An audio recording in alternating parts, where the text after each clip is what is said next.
Bonjour à tous, je me présente. Je me nomme Zagouan. Je suis la mascotte du 68e régiment d'artillerie d'Afrique et je vais vous raconter l'épopée victorieuse des artilleurs d'Afrique, l'un des épisodes glorieux que les équipiers de la classe défense Haute-Azergue ont choisi de retenir pour commémorer la victoire de 1945. Parti de Tlemcen et intégré aux forces françaises libres du général de Gaulle, nous sommes bientôt engagés contre l'Afrika Korps au Djebel Zagouan en mai 1943. Le 11 novembre 1942, l'artillerie d'Afrique va désormais constituer l'artillerie française. Elle est immédiatement engagée en plein hiver dans la dorsale tunisienne. Le 10 mai 1943, la prise du Djebel Zagouan par les divisions de marche du Maroc et d'Oran ouvre la route de Tunisie.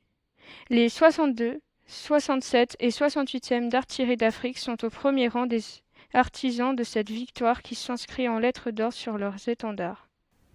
Remarqués par notre comportement exemplaire durant la campagne de Tunisie, les artilleurs d'Afrique ont les honneurs d'être choisis pour débarquer en Provence en août 1944, au sein de la première division blindée.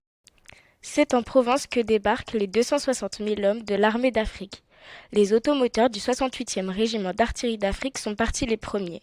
Dès le 15 août, à s'élancer avec la première division blindée du général Touzet, du vigier des plages de la Nartelle à Marseille, qui tombe le 28, tandis que les 67e et 67e régiments d'artillerie d'Afrique participent aux durs combats de Toulon. Ça y est, nous avons mis un pied dans notre pays. Le combat pour la libération commence et nous porte très vite vers Marseille, où les combats seront particulièrement violents. La bataille de Marseille se déroula du 21 au 28 août 1944. C'est l'ensemble des actions et combats qui menèrent à la libération de Marseille, occupée par les Allemands depuis 1942. Mais le 24 août 1944, un drame se produisit. Au milieu des combats de rue, sournois et meurtriers, dans les faubourgs nord de Marseille, le colonel Rousset, à la recherche de positions pour ses batteries, est mortellement frappé d'une balle. Le 68e perd ce jour-là le chef qui l'a créé. Son nom reste ainsi à jamais sur son écusson et son étendard. Direction Villefranche-sur-Saône et Anse, qui deviendra notre ville marraine. Le 3 septembre 1944, l'attaque d'Anse est confiée au bataillon du 1er Zouave, ainsi que les batteries de Villefranche au 9e chasseurs d'Afrique, aidés d'un bataillon FFI. Ainsi, l'attaque se déclenche, la progression dans les rives s'avère lente et les combats violents. À midi, le 1er Zouave tient le carrefour central de la ville. Toutefois, l'ennemi empêche toute progression vers le nord de celle-ci. À 15 heures ont lieu des bombardements, exécutés avec précision grâce aux renseignements des habitants. À 17h30, la ville d'Anse est enfin libre, ainsi que Villefranche, Chalon-sur-Saône, Beaune, Saint-Bérin, Dijon et Langres, à leur tour libérés quelques jours plus tard avec l'appui de l'AD1.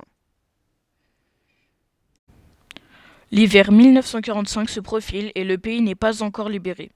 Direction les Vosges, puis l'Alsace, avec de violents combats dans la région de Mulhouse, où notre artillerie jouera un grand rôle.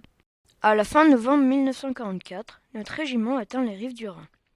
Débutent alors les violents combats pour la libération de Mulhouse, puis ceux de la poche de Colmar.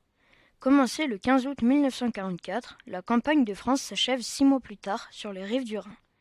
Le général de Gaulle dira de nous que nous fûmes un groupe légendaire sans lequel aucune victoire n'eût été possible. Nous y sommes désormais, la France est entièrement libérée et la campagne d'Allemagne peut commencer, pour briser les derniers sursauts de la résistance nazie. Après avoir trempé notre fanion dans les eaux du Rhin, nous participons activement à la campagne d'Allemagne, aux côtés de nos camarades de l'armée d'Afrique. Ahmed Hassani, Mohamed Pizzazi, Boualem Ayakmi, Miloud Bachir, Henri Nicot, Marc-Robert Rousset, Joseph Ferrara. Ils furent 83 artilleurs d'Afrique, d'origine et de confessions différentes, à sacrifier leur vie pour la libération de notre pays et la défense de nos valeurs de liberté, d'égalité et de fraternité.